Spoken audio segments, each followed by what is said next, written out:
ആരോഗ്യരംഗത്തെ എല്ലാ ചികിത്സാരീതിയും ഒന്നിച്ചൊരു കുടക്കീഴിൽ കൊണ്ടുവരുന്ന വൈത്തിരി ഗ്രാമപഞ്ചായത്തിന്റെ ആയുർഭവൻ പദ്ധതിയുടെ ഭാഗമായ ഹോമിയോ ഒ.പി. ചുണ്ടേൽ ടൗണിൽ ഉദ്ഘാടനം ചെയ്തു. ചുണ്ടേൽ പ്രദേശവാസികളുടെ ഏറെ നാളത്തെ ആവശ്യമാണ് ഇതിലൂടെ സാധ്യമായത്.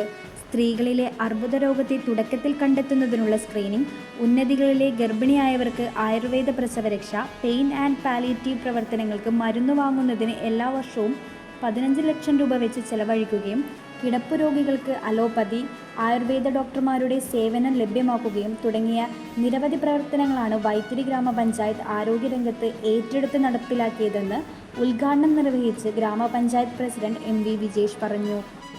പഞ്ചായത്ത് ഈ വർഷം 6 കോടി രൂപ ഉപയോഗിച്ച് ചുണ്ടേൽ ടൗണിൽ പണിതീർക്കുന്ന കെട്ടിടം പണി പൂർത്തിയാക്കുന്നതുകൂടി ആയുർഭവൻ പൂർണ്ണസജ്ജമാകുമെന്നും അതുവരെ ഈ പ്രദേശക്കാർക്ക് അലോപ്പതി, ആയുർവേദം, ഹോമിയോ ചികിത്സ പകൽ വീട്ടിൽ ലഭ്യമാണെന്നും പ്രസിഡന്റ് അറിയിച്ചു.